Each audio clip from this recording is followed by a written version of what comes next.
हाय, सुप्रभात, good morning. सीधा सौदा के आज के इस मंगलवार के एडिशन में आप सबका स्वागत है। हमेशा की तरह कोशिश बस ये है कि 20 ऐसे स्टॉक सुबह सुबह तैयारी कर ली जाए जो आज सेशन के दौरान रडार पे रखे जा सकते हैं। नीरज जी बैठे हुए साथ में, कुछ ही देर में हम लोग वो स्टॉक्स हाईलाइट करने की कोशिश करेंगे अगले आधे घंटे में। अब वो किसी न किसी रीजन से फोकस में रखिएगा। सौदे वौदे डालना, ट्रेड वेट डालना, उसके लिए फाइनेंशियल एडवाइजर से कंसल्ट करना ज्यादा इंपॉर्टेंट है, ये ध्यान रखिएगा। खैर, पहले जरा मूड पिक्चर पेंट कर दी जाए, ग्लोबली कैसा हालचाल है।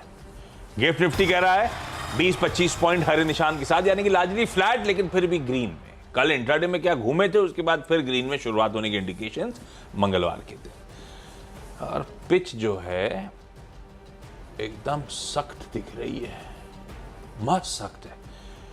और ये तो कैसा लग रहा है, कल एसी में वो खेले थे क्या अपन लोग, जिसमें उसमें बॉल टप्पा खा रही थी कि टप्पा खाने के बाद छक्के पड़ रहे थे? टप्पा खाने से पहले छक्के पड़ रहे थे, दोनों साइड से पड़ रहे थे। क्योंकि शुरुआत में ऐसा लग रहा है टप्पा खाने के बाद लोगों को समझ में नहीं आ रही, 11 बजे के बाद फिर लोगों ने ऐसे उड़ा उड़ा के मारा कि पूरी पिच ठीक कर दी। क्या तो मूड है? मूड अच्छा है। दबाव में तगड़ा रहा है, फिर भी कह रहे हैं कि पिच सख्त है। देखिए, कल भी अगर आप देखें तो कल और आज के मार्केट में, कल मतलब फ्राइडे का और मंडे का यूएस मार्केट सेम है। निफ्टी कह रहा हूँ, नैस्डैक वगैरह देखोगे तो आपको देख के ऐसा लगेगा यार पता नहीं क्या चल रहा है वहाँ पे, लेकिन ऐसा कोई दिक्कत है नहीं यहाँ पे। कल भी हमने कहा था कि मार्केट यूएस का पॉजिटिव लेके चलिए, आज भी वैसे ही है। एक स्टॉक की वजह से नैस्डैक में दबाव है, वो एनवीडिया है। तो अब एनवीडिया में भी प्रॉफिट बुकिंग बनता है भाई, वो दुनिया का सबसे महंगा स्टॉक हो गया, इतना चल गया लास्ट वीक, तो लोगों ने थोड़ा सा प्रॉफिट बुक किया, उससे नैस्डैक नीचे आ गया। लेकिन लोअर लेवल पे या ब्रॉडर मार्केट में छोटे स्टॉक्स में, ओल्ड इकोनॉमी स्टॉक्स में खूब बाइंग है। और इसके पीछे सॉलिड कारण है, कल बॉन्ड यील्ड और गिरी है, 2.5% और गिर गई है 10 साल वाली बॉन्ड यील्ड। तो धीरे धीरे अब लोगों को ये कॉन्फिडेंस आ रहा है या माहौल बन रहा है या लोगों ने डाइजेस्ट कर लिया है कि अब रेट कट की उतनी ज़्यादा चिंता इस समय मार्केट में है नहीं, और अर्निंग्स पे पूरा फोकस है, और उसी लिए मार्केट वहाँ पे बना हुआ है। मतलब सरप्राइजिंग मेरे लिए ये है कि 5500 के आसपास S&P खड़ा है, जो कि साल भर के टारगेट लोगों ने दिए थे। तो इसलिए वहाँ से मुझे कोई दिक्कत लगती नहीं है। यहाँ अपने घरेलू मार्केट में भी कल 1-2 घंटे हिचकोले खाने के बाद मार्केट सही हो गया था। तो आज भी मुझे लगता है कि पिच में कोई प्रॉब्लम नहीं। कल देखो कैसे धुनाई की हम लोगों ने ऑस्ट्रेलिया वालों की, बच गए, मस्त बदला ले लिया। तो अब कौन कौन बाहर, हम पहले हुए जो सेमीफाइनल क्वालिफाई करें? यार ये गणित मुझे पता नहीं है, इसलिए मैं गलत नहीं बोलूँगा। कैमरे के पीछे से डॉक्टर साहब बता दें कौन चल रहा है, पीछे से बता नहीं पा रहे, उनको लग रहा है आवाज आएगी इस पे। इंग्लैंड भी पहुंच गई और हम भी पहुंच गए। ओके, बाकी 2 का फैसला। मैं ट्रैक रखता हूँ, रखते हैं। कुछ और भी पता चल रहा है मुझे, थोड़ी देर बाद बताऊँ आपको। लेकिन ये तो पिच बढ़िया है, पिच तो बढ़िया है एकदम। चलिए भाई, शुरुआत करी जाए एक ऐसे स्टॉक से जो बहुत लार्ज ट्रेड्स हो रहे हैं इसमें, बहुत ज्यादा, तो फिर भी ग्रीन रख रहा हूं, पर ये चला बहुत है। और लार्ज ट्रेड्स का मतलब, एक तो मुझे ये भी लगता है कि जब इतने सारे फंड वगैरह खरीद लेते तो इनकी एपेटाइट तो खत्म हो गई, ये खुले बाजार में खरीदने क्यों आएंगे किसी स्टॉक को। पर इन सब का इस भाव पे चेक इन करना मतलब इन लोगों को अभी भी इसमें वैल्यू नजर आ रही है, या लंबी अवधि के लोग बेट कर रहे हैं स्टॉक में, ऐसा ही मानूंगा ना मैं। तो हुआ क्या, कार ट्रेड को मैं ग्रीन रखता हूं, पर आई डोंट नो ये आज हरे में रहेगा नहीं रहेगा, पर इंटरेस्टिंग है इसलिए टॉप 20 में बताना जरूरी है। रख रहा हूं, अपन सिर्फ वॉच आउट करेंगे भाई स्टॉक्स को, सारे स्टॉक्स को ऐसे ही। कल हुआ जैसे आवाज ने बताया था वैसे ही लार्ज ट्रेड प्ले आउट। 3 लोगों ने माल छोड़ा है।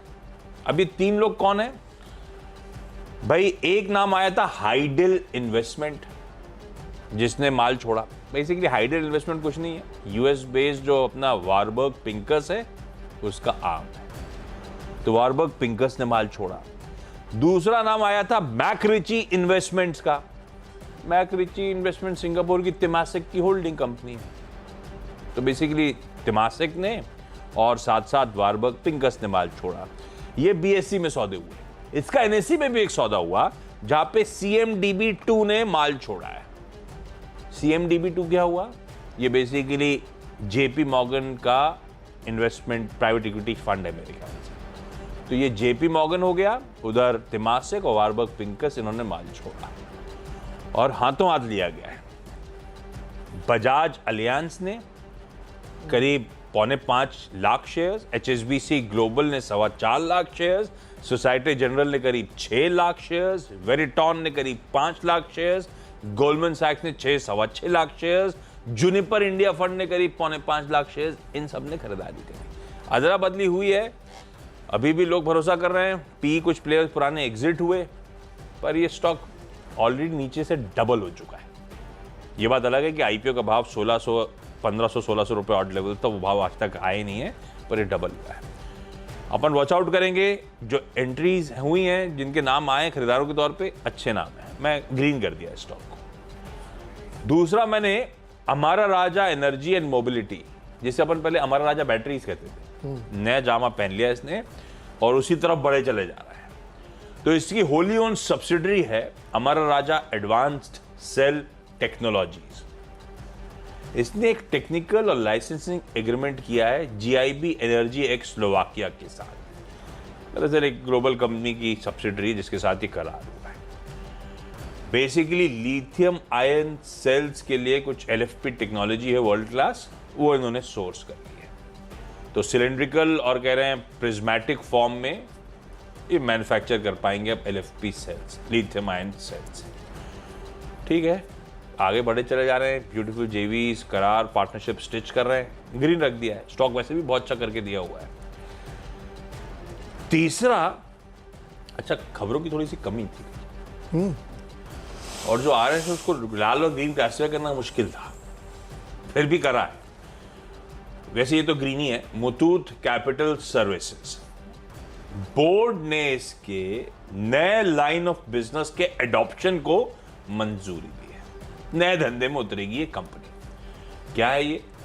दरअसल बोर्ड ने अप्रूव करा है रजिस्ट्रेशन की शुरुआत करी जाए, इनिशिएट किया जाए रजिस्ट्रेशन एज कॉर्पोरेट एजेंट्स एरडाई के साथ। एडाई यानी कि insurance regulatory and development authority of India, इसके कॉर्पोरेट एजेंट बनने की तैयारी। नया लाइन ऑफ बिजनेस, खबर तो अच्छी है, ग्रीन रख दिया। अच्छा, बात करते करते 3 हो गए भाई साहब। कल खबरों का बड़ा एक्चुअली कम वो टोटा था, अरे ढूंढने से मिल नहीं थी। टटोलना बटोलना सब पड़ रहा था। आगे तक की एक्सडेट और सब भी टटोल रहा था मैं बैठे बैठे। तो खैर कुछ मिली ढूंढने से। एक तो क्रिस्टल इंटीग्रेटेड, और ये एक रिसेंटली लिस्टेड कंपनी है। कल इसमें शाम के टाइम नुवामा की एक रिपोर्ट आई है। बहुत बड़ा टारगेट इन्होंने दिया, 814 से सीधे 1370, मतलब लगभग 70-80% की अपसाइड का इसमें टारगेट इन्होंने दिया है। और इनका ये मानना है कंपनी जो सर्विसेज प्रोवाइड कर रही है, हाउस कीपिंग, सैनिटेशन, लैंडस्केपिंग, तमाम की, और इसमें काफ़ी अच्छी इनकी ग्रोथ दिख रही है। और इन्होंने लोकेशन जहाँ जहाँ ये सर्विसेज दे रहे हैं उसकी संख्या बढ़ा के 1962 से करीब 2500 कर दी है। और स्टॉक अभी भी बहुत अंडर वैल्यूड है, ऐसा नुवामा को लगता है, इसलिए उन्होंने टारगेट बढ़ाया है। और इनका नाम मानना है कि रेवेन्यू में करीब 27% का CAGR FY24 से 26 एस्टिमेट इनको लगा के चल रहे हैं। तो इसको ग्रीन में लेके चल सकते हैं। अभी इस वीकेंड ही एयरपोर्ट गया हुआ, तो पता है आजकल हर चीज़ ऑब्जर्व, तो पार्किंग लॉट ये वो सब इन्हीं के कंट्रोल में, मुंबई एयरपोर्ट। अब मैं रिकॉल कर रहा हूँ कि स्काई ब्लू और नेवी ब्लू कलर का जो क्रिस्टल लिखा था वो इन्हीं का है क्या? हाँ, वही है ना, शायद ये वही है, ऐसे कुछ टाइप। हाँ, इस कलर का होता है। ओके, सही धंधे पकड़ रखे लोगों ने, जहाँ कोई कंपटीशन ही नहीं जाता। हाँ, क्या बढ़िया कॉन्ट्रैक्ट बेसिस पे। अच्छा, दूसरा स्टॉक है एवेन्यू सुपरमार्ट। इन्होंने एक और नया स्टोर खोला है हैदराबाद में, सन सिटी में। अब इनके कुल स्टोर हो गए 371। यार हैदराबाद में बहुत खोल रहे हैं ना, उधर तेलंगाना में बहुत स्टोर खोलेंगे इस कंपनी ने। पिछली बार भी जब अपडेट दे रहे हैं तो वहीं खोल रहे थे खूब। अरे ये नहीं एग्रेसिव तो हो गए, अब कॉन्स्टेंटली अपडेट आते हैं। होना पड़ेगा, क्यों? बिना एग्रेसिव हुए इतना कंपटीशन आ रहा है कि रिटेल की सिर्फ एक ही चीज़ है कि आप जितनी सप्लाई अपनी बढ़ाओगे, टच पॉइंट्स बढ़ाओगे, उतना ही काम होगा। तो ये वो टच पॉइंट बढ़ाने के लिए इन्होंने वैसे उससे वो इनका जो वो है कौन सा अपने रेडी ये तो इन्हीं का डिमांड रेडी के कंसेप्ट के थ्रू टच पॉइंट बढ़ा रहे हैं। बड़े वाले फॉर्मेट स्टोर्स इस तरह से अनाउंस हो रहे हैं। मुझे लगता है ये जो एसेट हैवी मॉडल है ना इनका, कि बिना दुकान खरीदे मैं खोलूंगा नहीं, ये उन्होंने हमेशा से रखा था। चेंज करना पड़ेगा वो। हर जगह रियल एस्टेट इतना महंगा, आप खरीद की दुकान नहीं खोल सकते, एसेट लाइट करना पड़ेगा आपको, किराया वराया पे लेना पड़ेगा। खैर पर खैर दवानी साहब से बढ़िया कोई चला नहीं पाया आज तक, तो जो कर रहे होंगे खैर स्मार्टली कर ही अपने रहे होंगे, खैर हर एक अपनी अपनी सोच है। तीसरा है क्राफ्ट्समैन ऑटो, और इन्होंने एक सनबीम और केदारा कैपिटल के साथ एक टाई अप किया है, कुछ स्टेक उसमें से खरीदेंगे कई ट्रेंचेस में, तो इसको भी ग्रीन में लेके चल रहे हैं। तो मेरा भी 3 हो गए भाई। ओके, अगले 3 जो है फिर कुछ अनाउंसमेंट आए थे कल शाम को भाई। आरबीएल बैंक कह रहा है हमारी बोर्ड मीट स्केड्यूल्ड है 27 जून को। अब भाई आज 25 हो गई, 27 मतलब परसों थर्सडे को बोर्ड मीट है, जिसमें इस कंपनी का बोर्ड फंड रेजिंग, और इस केस में फंड रेजिंग शेयर इशुएंस के थ्रू, और शायद वो मोर स्पेसिफिकली QIP के थ्रू फंड रेजिंग की तैयारी। तो उससे पहले ग्रीन रखा है इस काउंटर को। हालांकि इस समय वैसे सबकी नज़रें बैंक निफ्टी के मोमेंटम पे हैं। जैसे निफ्टी कल घूमा था, बैंक निफ्टी में भी स्ट्रॉन्ग बायंसी थी, और अगर बाजार को आगे पढ़ना है तो और फर्दर लेग्स हैं कि नहीं बैंक निफ्टी में, वो closely watch out. Bank Nifty और IT देखते हैं। AU स्मॉल फाइनेंस बैंक का ऐसे ही जैसे RBL का अपडेट आया था, इनका आया। ये कह रहे हैं कि हमारी बोर्ड मीट शेड्यूल्ड है और 27 जून को हमारी भी है, यानी कि थर्सडे के दिन ही हम भी बोर्ड मीट कर रहे हैं। हम भी फंड रेजिंग करेंगे और हम भी शायद QIP या प्राइवेट प्लेसमेंट बाकी मोड्स के थ्रू, बेसिकली शेयर इशुएंस के थ्रू, इसीलिए प्रोमिनेंस है। ये तो कहते हैं NCDs, डिबेंचर्स, डेट, उस तरफ नहीं जाता हूँ। जब शेयर इशुएंस वाले होते हैं तो मेंशन कर देता हूँ कि AU SFB को रखिए रडार पे भाई। अच्छा, साथ साथ ही वैसे अपनी बोरिंग लिमिट भी बढ़ाने के लिए बोर्ड मंजूरी लेंगे, वो अलग बात है। इसको ग्रीन करा। इस बीच ये 2 QIP करने का मूड बना रहे थे, तो बोरोसिल बोला हम तो QIP खोल देते हैं। तुम मूड बना रहे हो, खोले बटोर लेते हैं। तो बोरोसिल का कल शाम को भैया QIP क्वालिफाइड इंस्टीट्यूशनल प्लेसमेंट जो है खोल गया है। 331 रुपये 75 पैसे की फ्लोर प्राइस तय करी गई है। हालांकि पता था कि QIP बोरोसिल का आना, जैसे ये लोग अभी बोर्ड मंजूरी देगा, मेरे ख्याल से बोरोसिल के बोर्ड ने साल की शुरुआत में जनवरी में मंजूरी दी थी फंड रेजिंग 520 करोड़ रुपए तक की, सॉरी 250 करोड़ रुपए तक की फंड रेजिंग QIP इशुएंस के थ्रू। तो उसी कड़ी में कल ये QIP बुक खुली है, तो अपन ने इसको भी ग्रीन ही कर दिया। ओके, अच्छा, 4th स्टॉक हमने रखा है इंटरग्लोब एविएशन, और इसमें जैसे बिजनेस अपडेट उन्होंने दिया है कि फ्रिक्वेंसी बढ़ाई इन्होंने मुंबई और जद्दा के बीच जाने वाली फ़्लाइट्स की। अब 15 अगस्त से ये शुरू हो जाएगा, 14 वीकली फ़्लाइट्स वहाँ रन करेंगी, और जो टोटल जो उनकी फ़्लाइट जा रही है जद्दा 5 सिटीज़ के थ्रू, उनकी संख्या बढ़ के हो जाएगी 42। तो इसको ग्रीन में रख सकते हैं, अच्छी खबर है। 5वां स्टॉक है हैप्पीएस्ट माइंड। ये अभी शुरू में हम लोगों ने चर्चा भी की सुबह की, जो इसके प्रमोटर हैं अशोक सूटा, वो 6% हिस्सेदारी अपनी बेचने जा रहे हैं। काफ़ी इंटरेस्टिंग है। 826 रुपये में बेचेंगे, जो कि 10% डिस्काउंट पे है करंट प्राइस से, और 750 करोड़ रुपए। क्या करेंगे इतना पैसा ये सूटा सर? नहीं, सूटा साहब चेकआउट कर रहे होंगे। अब कोई नया बिजनेस बना रहा है पहले, अब नहीं, अब मेरे को अब नहीं दिखता, लेकिन अभी तक ब्यूटीफुली बिजनेस इरेक्ट करे, मूव करे, नए नए बिजनेस खोले। और सूटा साहब की एक और अच्छी बात थी, अपने पीपल मैन फोर्स को हमेशा हाईलाइट करना। वो आपको याद होगा माइंड ट्री था, माइंड ट्री है, और ये हैप्पीएस्ट माइंड है, और इसमें सब में लोगों में वो इनके हैप्पी एम्प्लॉइज। इसके आगे कुछ हो सकता है ना, हैप्पीएस्ट के आगे कुछ ऐसा करेंगे क्या आप? करना करे भाई, 750 करोड़ रुपए हाँ, तो करेंगे ना, कुछ हो सकता है यार। कुछ एक ये भी होता है ना कि यार अपने एग्जीक्यूटिव रोल में जब तक है, कंपनी अच्छा कर रही है, और लेट्स बुक इट आउट, अब हो गया, age is also catching up. हाँ, ये भी बात है। तो खैर देखते हैं, इस पर हमको लगता है थोड़ा दबाव रहना चाहिए, क्योंकि काफ़ी बड़ा बेचना, डिस्काउंट अच्छा खासा है, तो इसको रेड में रख के चलते हैं। तो 6वां स्टॉक है ओबरा रियल्टी। ये एक बहुत ही दिलचस्प खबर है। जनरली आपने देखा होगा कि रियल एस्टेट की कंपनीज पैन इंडिया बहुत कम काम करती है, एक आध गोदरेज वगैरह को छोड़ दे तो। गोदरेज ओबरा रियल्टी ने NCR के पास गुरुग्राम, जो इस वक्त देश का सबसे हॉट रियल एस्टेट मार्केट, वहाँ पे करीब 15 एकड़ ज़मीन खरीदी है 600 करोड़ रुपए में, और इसमें वो करीब 26 लाख वर्ग फुट डेवलप करेंगे। और आप देखिए ना, इस समय मुझे वो आके बता के गए थे एक कंपनी वाले कि वहाँ एवरेज रेट 12-13 हज़ार रुपये स्क्वायर फीट का है एवरेज। कहाँ पे? गुरुग्राम में। प्रीमियम में जाओगे तो 25-50 हज़ार 1 लाख तक का है। गुरुग्राम वाले फिर भी बढ़िया है, 12-13 हज़ार रुपये क्या होता है।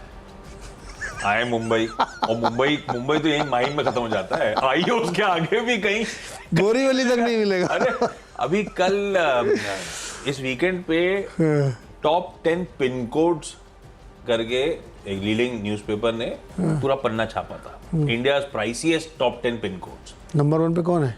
ये सारे मुंबई के हैं, 8 तो मुंबई के हैं, जिसमें अब वो ऐसे पिन कोड से तो नहीं पता, सारे साउथ मुंबई और इवन जुहू वो सब आ जाते हैं। अरे वाह। एक उसमें फिर आता है एड्रेस दिल्ली का, दिल्ली के 2 आते हैं पर वो 8वें नंबर टाइप से, जीके नहीं है। अब मैं दिल्ली साउथ ज्यादा एक्स नहीं। हाँ? अरे मुझे याद नहीं है अब साउथ एक्स में क्या क्या आता है, मैं आपको थोड़ी देर में नाम भी बताऊंगा। Okay. मेरे सुने हुए नाम नहीं थे, लेकिन उस एक में एक 9th नंबर पे था, टोरेंट फार्मा ने या टोरेंट ने का हेडक्वार्टर्स भी है वहाँ पे, या ऑफिस बना रखा है दिल्ली में गेस्ट हाउस है जो भी बनाया हो। ओके, तो इंटरेस्टिंग था।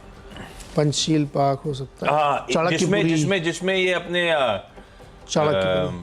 ऑटो एंसरी वाले प्रमोटर्स रहते हैं। एक क्या भटक रहे हैं अपन लोग, मैं बताऊंगा सारे। वो टॉप 10 पिन कोड्स थे, देखने लायक प्राइस भाव थे। ये तो 10-12 हज़ार तो एकदम कूल है। वैसे 10-12 हज़ार तो बेयर मिनिमम वाला है। वैसे तो वो जो कौन सा कार्नेलिया बिल्डिंग है ना, डीएलएफ वाली, जहाँ 100 करोड़ के बंगले फ्लैट टाइप के फ्लैट हैं। हाँ, वो तो आती है। तो उसी इलाके में तो ये जमीन गुरुग्राम में कहीं पे भी आप चले जाओ इस समय मिट्टी उगले सोना, ये वाली कहावत चल रही वहाँ पे। और गुरुग्राम एंटर करते थे सालों से, डीएलएफ का जो वो फील, डीएलएफ का वो सेटअप ब्यूटीफुल था। एक मुझे किसी ने बताया, पुराने दिल्ली वाले हैं, कि इस समय दिल्ली में 2, एक नोएडा इलाका है, नोएडा ग्रेटर नोएडा, और एक गुरुग्राम। तो जितने एंटरप्रेन्योर्स बिजनेसमैन है ये सब गुरुग्राम, क्रीम के लिए गुरुग्राम है, और बाकियों के लिए रिटायर्ड आईएएस अफसर, जर्नलिस्ट और पत्रकार, भोपाल पढ़े लिखे नहीं, वो नोएडा ग्रेटर नोएडा। ऐसी प्रोफाइल भोपाल में मिलेगी। ये एकदम मतलब दिख रहा है, इसमें कोई पर्सनल न ले, लेकिन 2 एकदम क्लियर के डिवीजन दिख रहे हैं इसमें। तो खैर एनीवे, ब्रेक लेते हैं डॉक्टर साहब। इंदौर भोपाल में भी ऐसे ही कुछ है। अच्छा ब्रेक लीजिए यार, ब्रेक के ऊपर लौटेंगे। और फिर से आपका फटाफट एक और 4 स्टॉक्स आपको और बताते हैं, जिसमें 7th नंबर पे है जोमेटो। और इसमें यूबीएस की एक रिपोर्ट आई, एक और रिपोर्ट आई, 2 रिपोर्ट आई, लेकिन यूबीएस का मेंशन कर रहा हूँ मैं। 250 रुपये का टारगेट इन्होंने इसमें रखा है, और इन्होंने बहुत सारे लॉजिक दिए हैं, स्विगी से भी कंपेयर किया है। क्विक कॉमर्स वाला इनका जो है वो बहुत अच्छा कर रहा है, तो इनका मानना है कि इसको रखना चाहिए टारगेट के साथ 250 का। एचडीएफसी बैंक में बर्नस्टीन ने एक रिपोर्ट आई है। अब देखिए स्टॉक चल रहा है तो फिर से सारे लोग एक्टिव हो गए। 2100 रुपये का टारगेट दिया इन्होंने, 1700 पे पहुँच चुका है ये, 2100 का लक्ष्य दे रहे हैं। उनका मानना है कि रिटर्न ऑन एसेट्स 1.8% से 2.1% हो सकता है नेक्स्ट 4 ईयर्स में। ध्यान रखिएगा, 1 से ऊपर का अगर किसी का ROA है किसी बैंक का तो वो बहुत बढ़िया मान देता है। तो अब इनका तो खैर बहुत ही ऊपर है, तो इसलिए इसको रखिएगा। 9th स्टॉक कॉनकॉर है, इसको मैं रेड में रख रहा हूँ। इस स्टॉक में प्रेशर दिख रहा है, कल भी ये गिरा है और मुझे लगता है ये और कमज़ोर होगा अभी, क्योंकि ये चला भी खूब था। हालांकि कंपनी का गाइडेंस बहुत ज़बरदस्त है, 30% की ग्रोथ वो रेवेन्यू बता रहे थे, लेकिन लग नहीं रहा कि सस्टेन करेगा। तो यहाँ पे थोड़ा दबाव है, इसलिए रेड में रख सकते हैं। और जी एंटरटेनमेंट रखिए, इन्होंने एक अपडेट दिया था कि इन्होंने अफ्रीका में शायद एक नई अपनी सब्सिडरी का ऐलान किया है। ओके अच्छा, रतन इंडिया एंटरप्राइजेस, इस कंपनी की step down subsidiary throttle aerospace systems ने अनाउंस करा है कि वो एंटी ड्रोन प्लेटफॉर्म जो है द डिफेंडर, जो इन्होंने इंडिजिनियसली डेवलप करा है, यानी खुद ही पूरी तरह से डेवलप करा है, उसके ट्रायल्स का कमेंसमेंट कर रहे हैं। तो पावरफुल आर्टिफिशियल इंटेलिजेंस का इस्तेमाल हो रहा है एक्टिवली ट्रैक और न्यूट्रलाइज करने के लिए रोग ड्रोन्स को।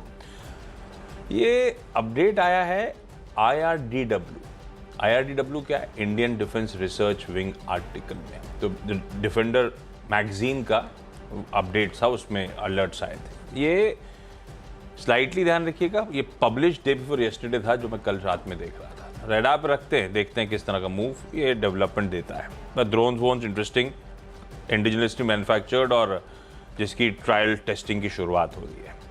दो और फिर टटोले मैंने। आरआर कबेल मिला मुझे एक, जिसमें कल प्रमोटर्स ने माल छोड़ा है। प्रमोटर एंटिटी है Ram Ratna research and holdings private limited. 5,90,000 shares छोड़ दिए गए बाजार में 1734 1735 के भाव के आसपास।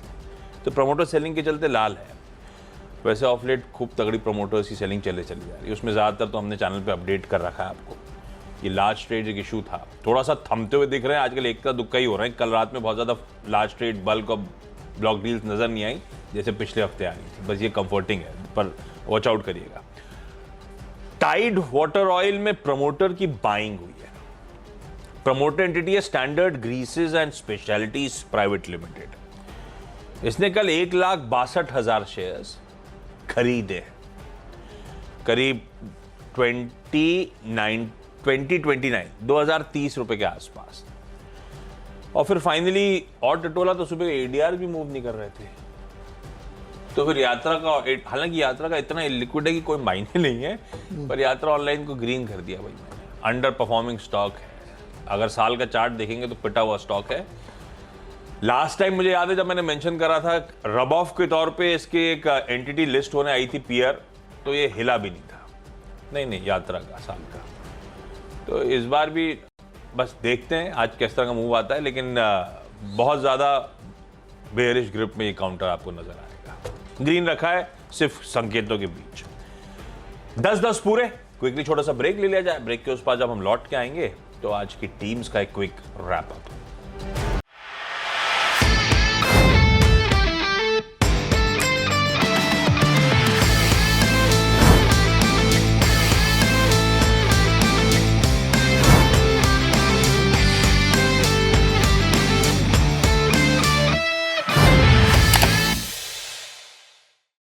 बता दें कि मनी कंट्रोल पर दिए गए विचार एक्सपर्ट्स के अपने निजी विचार होते हैं। वेबसाइट या मैनेजमेंट इसके लिए उत्तरदायी नहीं है। यूजर्स को मनी कंट्रोल की सलाह है कि कोई भी निवेश निर्णय लेने से पहले सर्टिफाइड एक्सपर्ट की सलाह लें।